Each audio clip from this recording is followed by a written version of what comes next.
KFC success story. इसमें एक ऐसे इंसान के जीवन के बारे में बताया गया है जो 62 साल की उम्र तक मुफरसी में जीते हैं, लेकिन उसके बाद वह अपने नए जीवन की शुरुआत करते हैं और अपने अंदर के हुनर को अपनी जिंदगी की सबसे बड़ी चाबी बना देते हैं और निकल पड़ते हैं सफलता नामक ताले को खोलने और फिर पूरी दुनिया में फैलाया अपने अरबों का साम्राज्य। पर कैसे, सब कुछ बताएंगे, पूरे रहस्य पर से पर्दा भी उठाएंगे, तो बने रहिएगा हमारे साथ। आइए अब शुरू करते हैं। आगे बढ़ने से पहले आगे बढ़ने से पहले KFC के बारे में संक्षिप्त चर्चा करेंगे।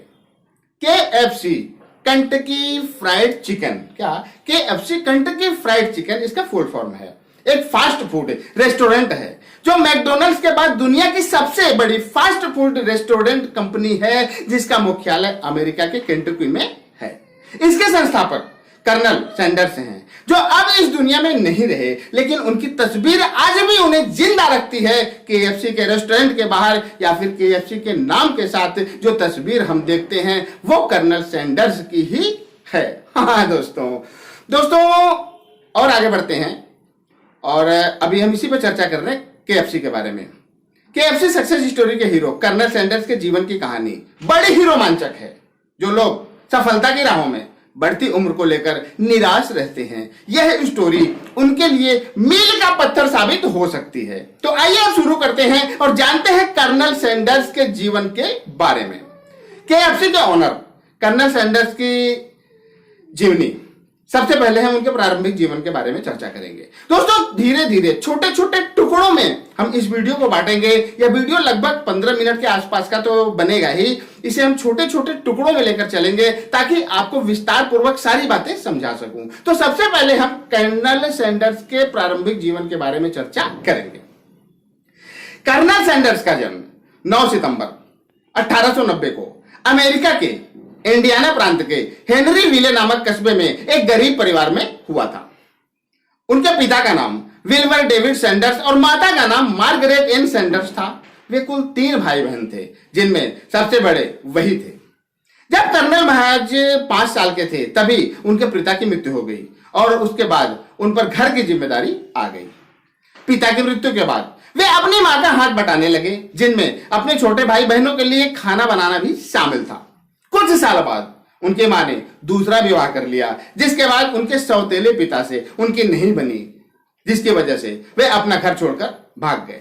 हाँ दोस्तों और आगे बढ़ते हैं और अब हम कर्नल सैंडर्स के शैक्षणिक जीवन के बारे में चर्चा करते हैं। हाँ दोस्तों, कर्नल सैंडर्स ने सिर्फ 7वीं तक की ही पढ़ाई की।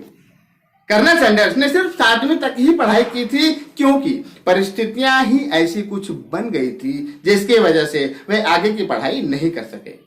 इसलिए कि जब वे 7वीं में पढ़ रहे थे तभी उनकी माता ने दूसरा विवाह कर लिया, जिसकी वजह से उन्हें अपना घर छोड़ना पड़ा और उसके बाद उनके सामने रोजी रोटी की समस्या थी। और साहेब, जब एक तरफ पापी पेट का सवाल हो और दूसरी तरफ पढ़ाई, तो इस जंग में इंसान को पापी पेट की ही सुननी पड़ती है, इसलिए उन्हें पढ़ाई का त्याग करना पड़ा।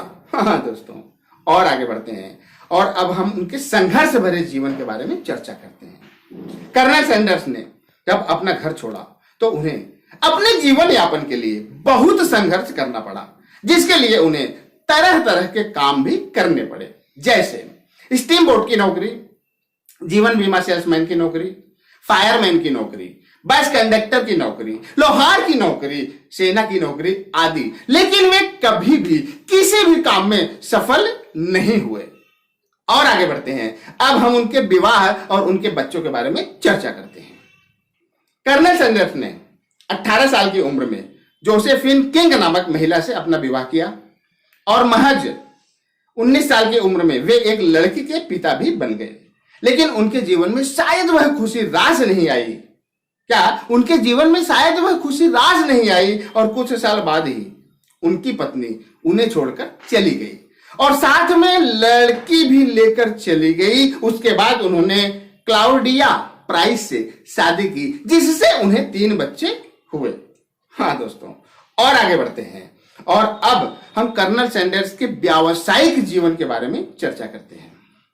लगभग 40 साल की उम्र में सैंडर्स कंटकी में एक गैस सर्विस स्टेशन चला रहे थे। क्या लगभग जब 40 साल की उम्र में वे पहुंचे तो उस समय वे कंटकी में एक गैस सर्विस स्टेशन चला रहे थे, लेकिन उसकी कमाई से वे पूरी तरह संतुष्ट नहीं थे, जिसकी वजह से उन्होंने कुछ और कमाई करने की योजना बनाई और सर्विस स्टेशन के साथ ही पीछे की तरफ कुछ कुर्सी और टेबल लगाकर यात्रियों को खाना परोसने का काम भी करने लगे।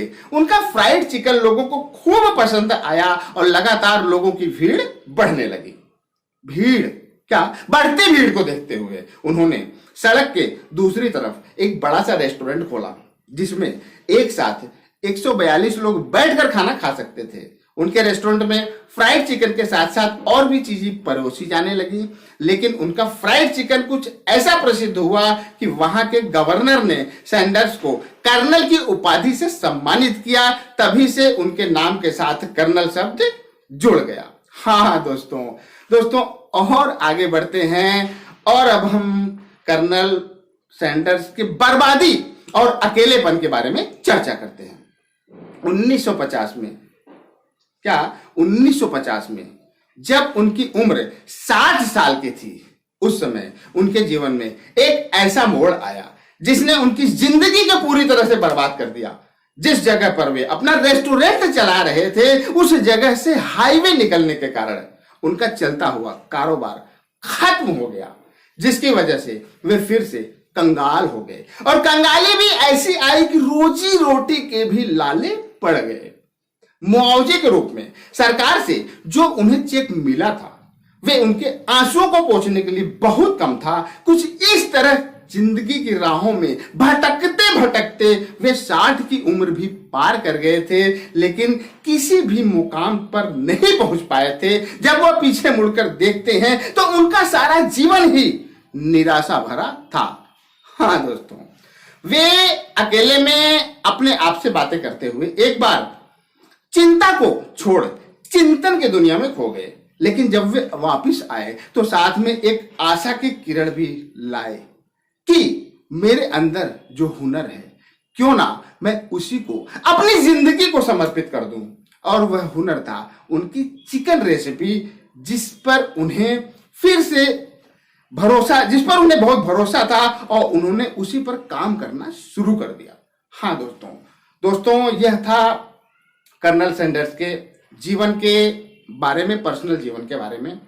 अब यहां से हम केएफसी की शुरुआत करने जा रहे हैं। केएफसी की शुरुआत। हाँ दोस्तों, अब हम केएफसी की शुरुआत के बारे में चर्चा करेंगे। उस समय कर्नल सैंडर्स की उम्र 62 साल की हो चुकी थी। अच्छा खासा चलता हुआ बिजनेस बर्बाद हो चुका था, जेब में फूटी कौड़ी भी नहीं थी।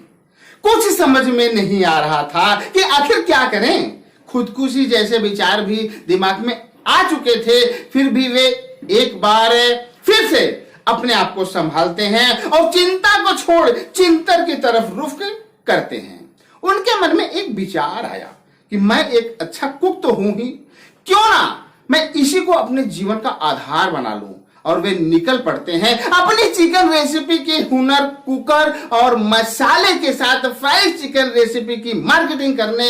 लेकिन वे वहां भी असफल ही रहे, क्योंकि एक के बाद एक लगातार 1008 रेस्टोरेंट के चक्कर काटने के बाद भी किसी ने भी रेस्टोरेंट के मालिक ने उनके फ्राइड चिकन रेसिपी को पसंद नहीं किया।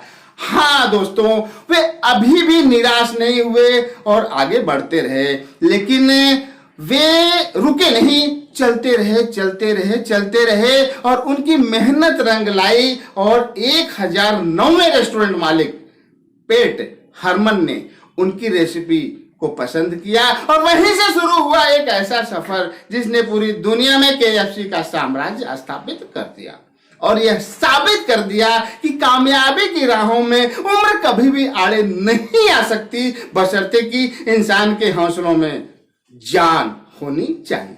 हाँ दोस्तों, यहाँ पर हरिवंश राय बच्चन की एक कविता के जिक्र हम करना चाहेंगे जो इस कहानी से बहुत ही मेल खाती है। लहरों से डरकर नौका पार नहीं होती, कोशिश करने वालों की कभी हार नहीं होती।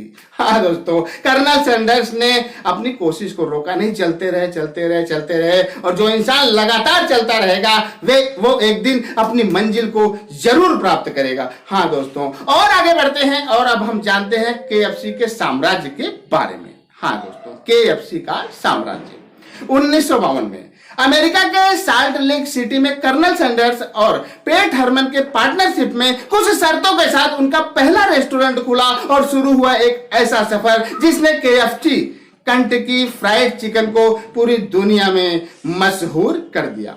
हाँ दोस्तों, हालांकि 1980 में 90 साल की उम्र में कर्नल सैंडर्स इस दुनिया को अलविदा कह गए, लेकिन देखा जाए तो वे मरे नहीं हैं बल्कि अमर हो गए हैं, क्योंकि ऐसे लोग कभी मरते नहीं बल्कि आने वाली पीढ़ी के लिए सबक होते हैं, जो अपने पीछे अपने सफलता की कहानी छोड़ जाते हैं, जिन्हें फॉलो करके अगली पीढ़ी अपने जीवन को सामान्य से बेहतर बना सकती है।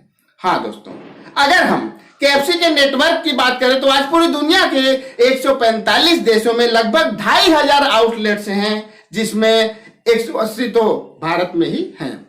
विश्वास ही नहीं होता कि किसी जमाने में सड़क के किनारे एक छोटे से गैस सर्विस की स्टेशन के पीछे कुछ कुर्सी और मेज लगाकर खाना परोसने वाले एक इंसान ने आज एक इतना बड़ा साम्राज्य स्थापित कर दिया है। दोस्तों, कर्नल सैंडर्स की कहानी को पढ़ने के बाद शायद आपके अंदर कर्नल सैंडर्स की कहानी को पढ़ने और सुनने के बाद शायद आपके अंदर एक तूफान पैदा हो गया हो और होना भी चाहिए। आशा करता हूं कि आपके अंदर का तूफान तब तक बरकरार रहेगा जब तक कि आप भी अपने जीवन में कुछ ना कुछ बड़ा नहीं कर लेंगे। ऐसी प्रेरणादायक कहानियां हमारे अंदर छुपी शक्तियों को बाहर लाती हैं और हमें जीवन के समस्याओं से लड़ते हुए आगे बढ़ने के लिए प्रोत्साहित करती हैं। दोस्तों, आशा करता हूं कि वीडियो आपके जानकारियों को सूचित में 4 चांद लगाएगा और आपको और ज्यादा जानकार बनाएगा। तो आज के लिए सिर्फ इतना ही। अगले वीडियो में हम फिर मिलेंगे किसी नए टॉपिक के साथ। तब तक के लिए जय हिंद, जय भारत।